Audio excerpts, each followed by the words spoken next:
What's up everybody, Baby Smooth here. Today we're gonna see if I fix my audio sync issues for the video. If it still looks like I'm AI, I did not fix it and I did a bad job. I kind of have allergies, so I'm pretty low energy in this video, but we're just talking about settings. There's nothing to be hyped about anyway. Anyway, sit back, relax, and enjoy my settings advice. Let's talk about control scheme. First we have sensitivity, look smoothing, blah blah blah, all this stuff. We're just gonna go down the list. Sensitivity, I keep it at 1, but look smoothing, I've moved to 0.32. I think look smoothing starts off either higher or lower than this, and I've adjusted it. I mean, this is really kind of just what happens when you turn your mouse to the side, and you can just figure out what you like there. Next, we've got the inverted options. If you play with this stuff, you are a freak of nature, but I'm afraid of your power. I don't know why you're doing it, but you have my respect for some reason. So hold crouch is on, but hold the aim is off. The amount of times you're actually going to use manual aiming in this game, this just refers to when you have shotgun or sniper. You don't really have to worry about this setting, let's be honest. We're going to go a bit quicker here. Rotate camera with the arrow key, blah blah blah if you need it. Now select upgrades with number keys is a good one. It could really speed up the process of making decisions when you're choosing a million level ups when you're at tier 3. It could really just ease that. I leave that on. Let's talk about controls. You don't want to mess with your WASD, but you do definitely want to consider binding jump to your mouse wheel. Now this is some B-hop tech that people do in other games that they just brought over to MegaBonk. You want to keep jump on the mouse wheel. People put it on mouse wheel down. I don't know that mouse wheel has an up or down in this game differentiation. For slide, I like to put it on my right click actually. I might be one of the few people that are doing that, but it kind of just feels nice for me. I am honestly still using spacebar to jump most of the time, but if I were a sick B-hopper, I would be doing that. Now for interact, I'm not really going to be able to press E as I'm using WASD too well, right? That's really just going to throw off all my movement. So you really have to bind this to a button on your mouse, or maybe even bind this to spacebar if you're never using spacebar to jump. Just something that you're still going to be able to WASD, because E is just not it. With how this game's movement works, you'll lose all of your momentum and or, you know, what you have to do, you'll just lose it. So rebind that interact key is the big one. Quick reset, please rebind this, for sure. You're going to be doing a lot of resets. Even if you're playing casually, if your run's going bad, it'll help your mental health, I promise. Just smash that reset button, you'll like it. If you're still watching this video, there's a great chance that I'm live streaming right now on Twitch or YouTube. Join in the fun. We have fun here, I swear. And I can answer your questions in real time. Now here we go for controller. I have an Xbox controller, so it's A, X, B, and all that.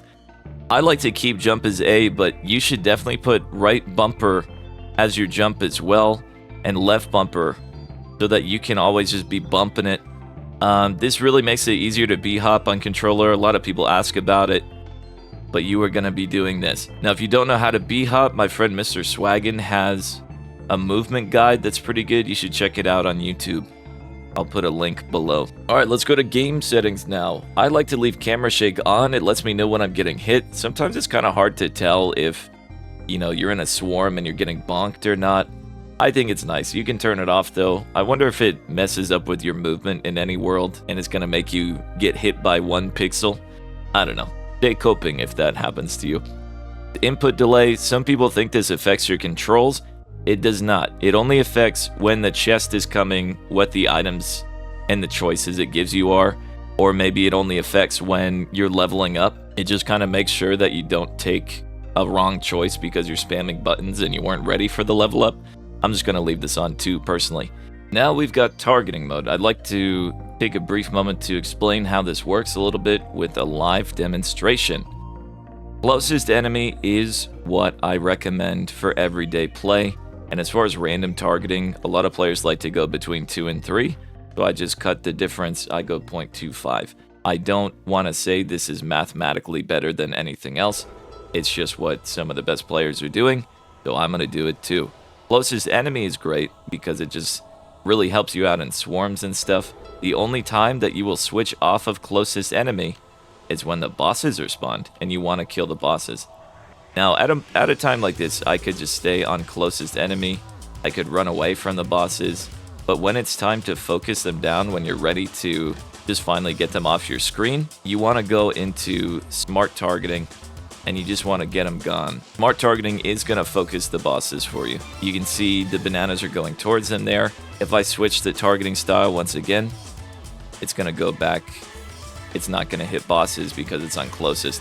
Now this also works with items like the soul harvester and missiles and all that stuff. So it basically makes your projectiles seek out the boss, and that's really it for targeting. Let me kill the boss so you know I'm not a noob. I guess I look like a noob. We're not gonna die though, don't worry. I've never died. Moving on. Now once that boss is dead, just be sure to switch back to closest enemy. These are honestly things that don't matter too much. Some people like to have minimap rotation off. So I think I will try that. Let's just have the compass be the compass. What do you say? Northwest, southeast, they'll all stay like that. We'll try that. I think that might be a good idea. As for size, I think I want to increase the minimap size to see where the pots are at. I think that'll be the most important thing. The pots are where you get so much XP, so much money. Like, you are getting way more money from pots than you ever will from kills. So I think it's a really good idea to maybe increase that minimap a little bit if you're an old man like me. For HP bar, some people are playing with white, and I think it's all personal preference. I'm gonna go on magenta now that I know I can move it. I haven't really even looked at options in this game until recording this video, but now I'm gonna be a magenta boy. And that's fine, you can pick whatever color you want. For crosshair, it really doesn't matter, this is just when you're zoomed in and aiming.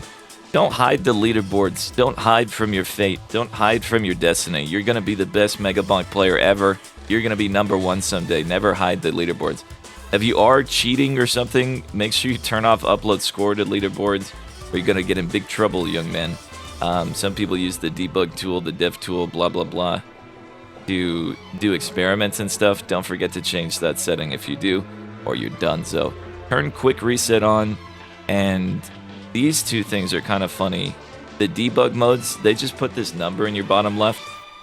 I think I'm gonna play with debug speed from now on, and FPS is cool if you care about it. I think debug speed is actually a worthy thing to have on because it's going to help you work on your movement tech, and it's going to help you see exactly how fast you're going when you do different behaviors like wall jumps or B-hops, stuff like that. I think debug speed is actually really worth using. It'll help you see momentum and how you're gaining it. It'll help you tell if you're B-hopping properly or doing a bad job. Help you just learn how to move around the map better. If you're kind of paying attention to that, I think it's really helpful for people that are trying to get better at movement tech in the game. I'm honestly just going to have it on forever, I think, now that I know it's real and it exists. We're going to keep it. It'll help me get better. Welcome to video settings. I'm not going to pretend that I understand, you know, what's the best stuff for every situation here. I've turned VSync off for this game. VSync really helps me when my PC has trouble like loading games and working games, but because I don't with MegaBonk, because it's actually optimized. Figure that, a video game that's optimized in 2025, that's crazy. We're gonna leave VSync off. FPS limit, you know, just set it to whatever you're feeling. Now we get to the funny setting, FOV. A lot of people like to play it around 90, including myself. Now at 90, take a solid note of the speed in the bottom left, right? When we jump going forward, it's 18.9. Sometimes it's 21, and I can't really tell you why. But when I hold it still, it's either 21 or 18.9, right? We all see that? Now, let's set our FOV to turbo mode, because some people think when you go max FOV, you are going maximum speed, right? It already looks like we're going fast, and we're not even moving. I'm gonna go ahead, jump, 21, 18.9. It's the same speed. FOV is not making you faster. Now when you start zooming around, yeah, it kind of looks like you're going faster, but bro, this is just gonna give you a tummy ache. Like, I don't like this, but you can like this if you want, if you're a weirdo. I don't personally think it's the best thing ever. I think my brain hurts. Granted, you can see more of the map like this, but I'm gonna go ahead, I'm gonna stick to 90 personally.